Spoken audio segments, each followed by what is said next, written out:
Silahkan duduk. Haleluya. Baik, puji Tuhan. Saya percaya kita semua diberkati Tuhan hari-harinya, amin. Keadaan di luar sana boleh tidak enak, tapi kayaknya kalau anak-anak muda tidak terlalu merasakan deh. Yang lebih merasakan itu adalah orang-orang tua. Kalau anak-anak kan tidak mau tahu. Yang penting pulsa habis, kuota habis, mama isi pulsa dong. Bangun pagi mama, kita makan apa? Pulang sekolah mama makan apa? Tapi yang pusing mama, kenapa? Beras di pasar lagi mahal. Sekarang yang paling murah harga berapa? 13.000. Kakak langsung tahu. Kalau saya tahu, karena saya kan mama. Oke, keadaan di sekeliling kita tidak akan makin baik, teman-teman. Sudah diprediksi dari 2022 bahwa tahun 2023 ini kelihatannya gelap. Kelihatannya tidak ada pengharapan. Semua gelap. Mungkin sekarang saja baru bulan Februari harga barang langsung naik. Lebaran masih nanti di bulan April. 2 bulan sebelum Lebaran harga barang langsung naik. Biasanya kan nanti hamil berapa gitu, baru telur mulai naik, harga beras mungkin naik. Ini 2 bulan sebelum harga barang sudah naik. Yang lebih merasakan itu orang tua. Mungkin kalian belum terlalu merasakan, tapi yang merasakan itu orang tua di rumah. Ini menunjukkan bahwa keadaan tidak lebih baik dari hari-hari kemarin. Keadaan makin susah, dan Alkitab sendiri mencatat bahwa hari-hari ini akan semakin jahat, bukan semakin baik. Tetapi mari kita ubah paradigma dunia tentang keadaan hari-hari ini. Kita mau lihat dunia walaupun semakin jahat, tapi kita mau perkatakan bahwa kita akan semakin baik. Amin. Supaya dalam keadaan ini tidak ada seorang pun yang menganggap kita rendah. Tidak ada seorang pun yang melihat kita sebelah mata. Duh, berdoa-berdoa tidak apa-apa. Tetapi ketika kita ada di hadapan Tuhan, dunia akan melihat kita sambil memberi hormat. Orang kalau ada ungkapan pepatah bilang begini, orang akan angkat topi. Angkat topi artinya memberi hormat. Karena apa? Mereka melihat kita adalah orang-orang muda yang luar biasa. Kita baca dulu satu ayat, 1 Timotius pasal 4 ayat yang ke-12. Ini ayat yang biasa untuk anak-anak muda. Yang sudah ketemu katakan amin. Oke, ada di depan. Kita baca sama-sama. Kita baca sama-sama dengan suara yang keras supaya ibu juga dengar di sana sehingga dia tidak menganggap kita orang-orang yang tidak ada apa-apanya. Amin. Oke, kita baca sama-sama. 1 Timotius 4 ayat 12. 1, 2, 3. Janganlah seorang pun menganggap engkau rendah karena engkau muda. Jadilah teladan bagi orang-orang percaya dalam perkataanmu, dalam tingkah lakumu, dalam kasihmu, dalam kesetiaanmu, dan dalam kesucianmu. Thank you. Ini adalah ayat yang biasanya dibagikan untuk anak-anak muda.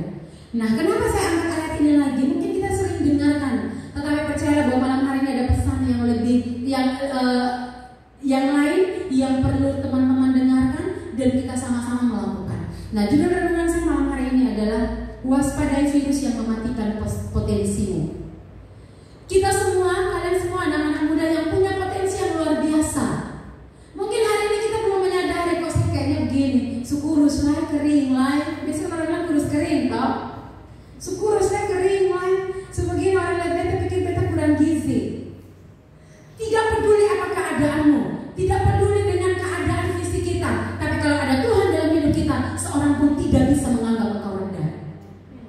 Orang tidak peduli kita keadaan kita seperti apa. Tidak peduli isi dompet kita, tidak peduli mungkin hal-hal yang lain. Orang lain memiliki sesuatu, kita tidak peduli dengan hal itu. Tapi yang utamanya adalah siapa yang ada dalam diri kita. Ketika Tuhan ada dalam diri kita, potensi kita yang luar biasa itu akan semakin muncul. Makanya tidak akan ada seorang pun yang bisa melihat kita dengan sebelah mata. Karena apa? Potensi yang ada dalam diri kita itu Tuhan akan munculkan satu persatu. Maka itulah yang akan membuat tidak akan ada seorang pun yang bisa memandang rendah kita. Karena apa? Ada potensi yang luar biasa yang Tuhan berikan, yang membuat orang lain kemudian terheran-heran. Wow, ternyata dia luar biasa. Wah, ternyata anak itu luar biasa. Tapi jangan lupa teman-teman, kita harus waspadai, karena ketika potensi itu akan mulai memuncul, Tuhan mau memunculkan potensi itu, akan ada virus yang berusaha untuk mematikan. Kita beberapa tahun yang lalu kan terisolasi dengan keadaan COVID, virus corona. Di mana-mana orang ketakutan. Awal-awal baru kita tidak bisa menyangka bahwa awal kita juga ketakutan ya teman-teman. Awal-awal semua kita ketakutan. Sekolah tutup, libur semua, belajar dari rumah. Yang pusing guru karena mengajar 24 jam. Kemudian kita datang gereja pun tidak boleh. Kita berapa lama ya kajian ibadah online? Lama ya, kayaknya hampir 1 tahun. Sampai setelah itu ada edaran dulu, baru kita bisa ibadah lagi. Keadaannya tidak enak teman-teman. Virusnya ternyata mematikan. Kemudian sekarang ini muncul lagi virus baru. Namanya apa kalau kutus kabies kalau tidak salah. Menyerang kulit. Jadi kalau sudah mulai gatal-gatal, nah jangan ada kutu. Kutunya sekarang bukan di kepala, di kulit. Ini virus lagi menyebar. Jadi saya minggu kemarin ini banyak anak-anak yang tiba-tiba datang ke sekolah, mulai kulitnya mulai gatal-gatalnya itu menular. Akhirnya oke, saya langsung panggil mamanya, "Mak, dibawa pulang saja biar dia istirahat di rumah." Karena itu menular dengan sangat cepat. Nah, berarti virus itu bahaya atau tidak? Yang namanya virus itu bahaya atau tidak? Bahaya, walaupun mungkin cuma gatal-gatal. Tapi kalau gatal-gatal sepanjang hari, bayangkan.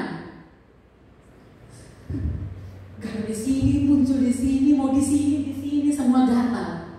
Walaupun cuma gatal-gatal, tidak seperti dulu virus corona, tapi artinya mengganggu. Berarti bahwa virus itu harus diwaspadai. Makanya sekarang ini diwaspadai dengan apa? Kalau saya kasih tahu anak-anak itu, banyak minum air putih. Waktu tidur yang cukup supaya fisik kita kuat. Virus datang, langsung pergi dia. Artinya bahwa kita harus waspada terhadap virus. Nah, sebagai anak-anak muda, ingat potensi yang ada dalam dirimu itu besar. Katakan amin. Kalau kau yakin potensimu besar. Tapi kita harus waspadai karena ada virus yang bisa mematikan. Ada virus yang bisa mematikan potensi kita itu.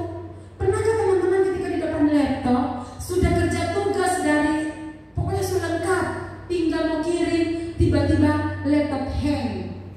Cek kembali begini, hilang semua. Saya teman guru saya tahun kemarin sampai menangis gara-gara apa? Sudah kerja rapor, tinggal mau di print, laptop hang, hilang semua. Maka kerja ulang untuk 57 anak. Menangis. Itu karena laptop kena virus. Laptop kena virus atau stres. Apalagi kalau diri kita. Kalau diri kita kena virus, masa kita tenang-tenang saja? Makanya harus diwaspadai. Karena virus itu bisa membuat kita gagal. Virus itu kalau tidak diwaspadai bisa membuat potensi kita mati. Virus itu kalau tidak diwaspadai bisa membuat kita terkubur dan akhirnya kita tidak bisa berbuat apa-apa. Virus apa saja yang bisa mengubah atau membuat kita gagal sehingga potensi kita bisa dimatikan. Yang pertama adalah tidak punya goal atau tujuan hidup.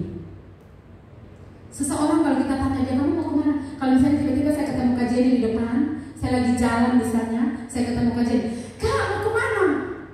Gue justru tahu mau gimana. Waduh, kayaknya itu saya juga pasti sama Kak. Oke, mari ikut saya ya, antar pulang ke WBH sana. Jadi kalian kemana pun pasti punya tujuan. Tadi dari rumah ke sini kan pasti orang tua tanya mau kemana? Ibadah youth, ibadah pemuda. Tidak mungkin kan kalau ditanya mau kemana? Aduh, dia justru tahu mau gimana. Itu orang. Tapi orang saya saja, orang-orang yang di jalan itu saja kalau kita tanya dia mau kemana?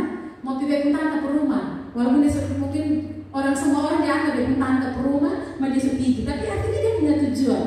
Nah, artinya teman-teman, kita harus punya tujuan. Goal kita apa? Selama saya hidup di bumi ini, apa yang harus saya lakukan?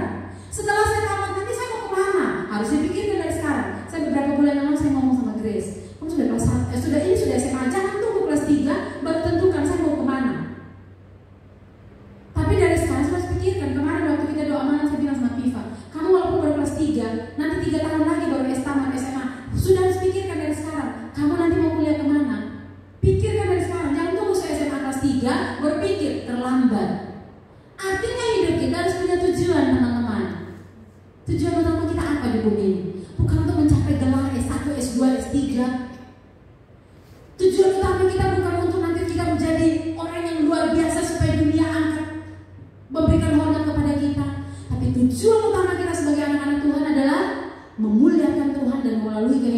kita, nama Tuhan dipermuliakan. Amin. Saya rindu suatu saat saya dengar anak-anak muda dari Nazaret jadi orang-orang hebat. Saya rindu suatu saat saya ketemu anak-anak muda yang malam hari ini mungkin masih duduk dengan lugu-lugunya. Suatu saat saya ketemu, wow, orang-orang yang berwibawa. Kenapa? Potensi yang dalam dirimu itu Tuhan angkat. Harus waspadai. Virus yang paling membuat kita hancur terlebih dahulu adalah tidak punya tujuan. Saya juga tidak tahu saya hidup untuk apa. Nah ini bahaya teman-teman. Sampai kalau mungkin teman-teman suka, ini kan biasanya tempat curhat paling bagus itu adalah sosmed. Tapi bagi kita tidak. Setuju katakan amin. Ketika kita mau curhat sama Tuhan, orang kan bisa curhat di Facebook. Untuk apa saya hidup? Hello, kalau kamu juga tidak tahu untuk kamu hidup, makanya jembatan ini beramai kan? Karena dia tahu kan hidup untuk apa, makanya dengan gampangnya dia bisa buang diri, bunuh diri. Kenapa? Kenapa orang-orang suka bunuh diri teman-teman? Karena dia tidak tahu tujuan hidupnya apa. Tapi bagi kita yang tahu tujuan hidup kita tidak akan pernah melakukan itu.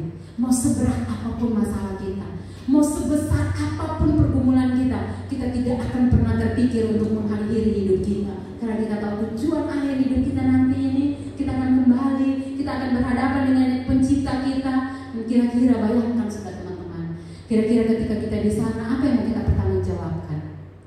Makanya mulai sekarang, ayo, mari memiliki tujuan hidup. Kita sudah harus punya tujuan. Kira-kira apa yang mau saya lakukan? Kalau itu mungkin pergaulanmu membuat kamu membunuh potensimu, stop. Kalau temanmu itu hanya merusak masa depan kamu, stop. Saya bilang sama anak-anak saya, kalau temanmu hanya membuat kamu untuk gagal di masa depanmu, berhenti. Karena kamu pikirkan papa dan mama punya kasih kerja dan pergumulan siang malam berdoa supaya kamu sukses. Dan kalau ada temanmu yang berusaha menghancurkan kamu, kita harus punya tujuan. Tujuan saya adalah, yang pertama saya muliakan Tuhan, yang kedua saya harus jadi orang yang luar biasa supaya nama Tuhan dipermuliakan melalui kehidupan saya. Amin. Jadi milikilah tujuan hidup. Jangan sampai kita tidak punya tujuan apa-apa. Yang kedua, apa yang harus kita waspadai? Virus apa yang harus kita waspadai? Virus salah memilih teman. Tadi saya sudah katakan di awal, salah memilih teman akan menentukan kita. Mau masuk jurang ditentukan oleh teman yang kita miliki hari ini. Kalau teman kita salah, maka itu akan membuat kita salah jalan. Jadi ayo, mari kita ketika mau memilih teman, kita harus pilih. Kemarin saya hari Kamis waktu saya mau blessing dengan anak-anak saya tanya mereka di kelas, anak kelas 1 SD. Menurut kamu teman yang baik itu yang bagaimana? Kalau kita menanya tentang memilih teman, saya tanya dia satu-satu. Menurut kamu teman yang baik itu bagaimana? Saya menurut saya teman yang baik itu teman yang mengajak kita ke sekolah minggu. Good. Satu lagi saya, menurut kamu apa? Teman yang baik itu yang suka memuji Tuhan. Oke. Yang satu lagi bilang, menurut saya teman yang baik itu adalah teman yang rajin ke sekolah. Good. Mereka saja umur kelas 1 SD, mereka bisa tahu membedakan mana teman yang baik, mana teman yang tidak baik. Terus saya tanya dia, kalau kamu ketemu temanmu itu banyak sekali mainannya, tapi dia malah sekolah. Terus dia ajak kamu berteman dengan dia, kamu mau enggak? Tidak mau. Kenapa kamu tidak mau? Karena dia malah sekolah. Tapi dia banyak mainan loh, dia akan bagi mainan buat kamu. Tidak mau. Kenapa kamu tidak memilih mainannya? Kan kamu kalau berteman dengan dia, kamu dapat mainan loh. Tidak. Kenapa kamu tidak memilih dia? Karena dia malah sekolah. Artinya, seorang anak kecil pun dia bisa tahu mana teman yang baik, mana teman yang tidak baik. Apalagi teman-teman yang sudah SMA, sudah kuliah, sudah SMP, kita harus bisa membedakan, oh teman ini tidak baik. Dia bisa membawa saya kepada kehancuran. Dia bisa membuat saya semakin jauh dari Tuhan. Dia bisa membuat masa depan saya suram. Kita sudah bisa tahu orang ini bisa tidak membantu kita untuk mencapai cita-cita kita. Kita bisa tahu teman saya ini bisa tidak dia membantu saya atau memotivasi saya supaya bisa mencapai tujuan hidup saya. Oleh karena itu hati-hatilah memilih teman. Karena teman yang rusak bisa membuat kita rusak. Dengan siapa kita bergaul kita akan jadi seperti itu. Saya kasih contoh.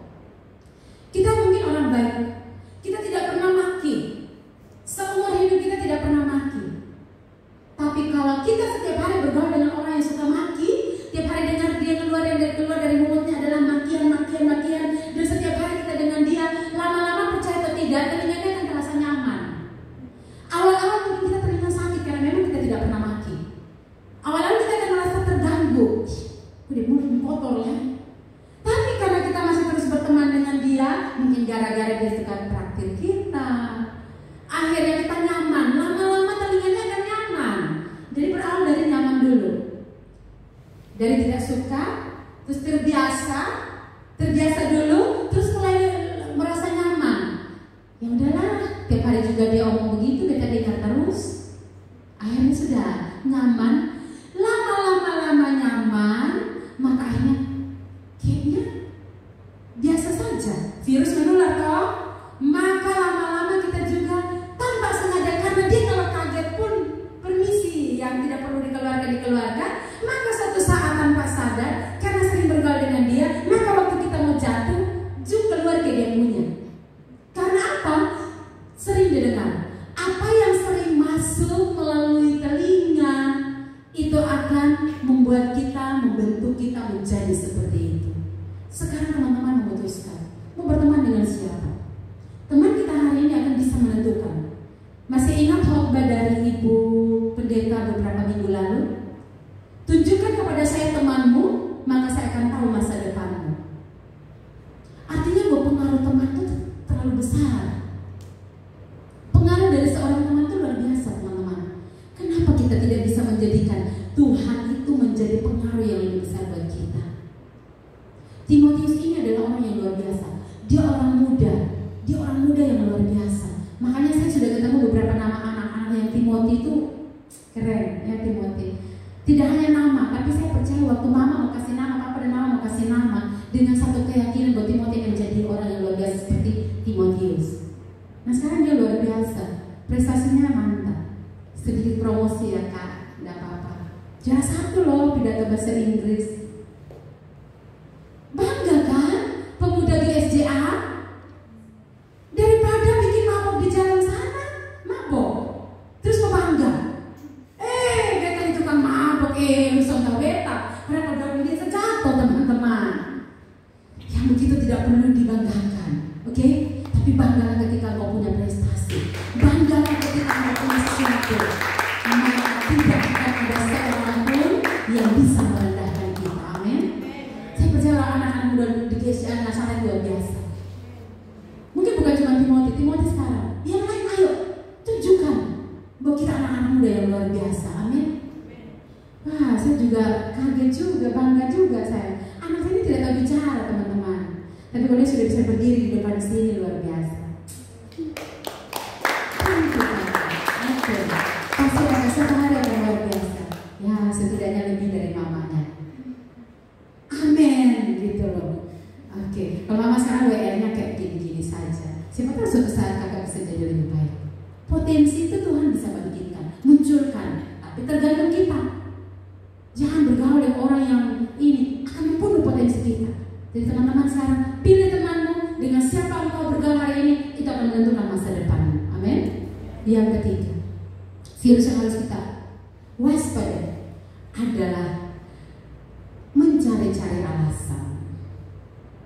Virus mencari alasan ini juga sangat berbahaya, teman-teman. Selalu banyak alasan. Bikin ini dong kakak, bukan kakak Grace maksudnya. Maksudnya kayak misalnya mungkin kita, kakak tolong bikin ini dong. Mama kita ada begini. Terlalu banyak alasan. Kenapa kamu terlambat? Kok ini nak. Kalau kita di sekolah tidak ada alasannya, Timothy ya. Terlambat atau terlambat, walaupun macet tadi di jalan. Kita harus menjadi anak-anak muda yang tidak mencari-cari alasan, sekalipun itu bisa dijadikan alasan. Oke, bisa mengerti maksud saya? Sekalipun itu bisa menjadi alasan dan bisa diterima dengan akal sehat. Oh iya, dia misalnya melakukan ini karena ini. Tapi sebagai anak-anak muda, kita jangan sampai mencari alasan, tetapi bagaimana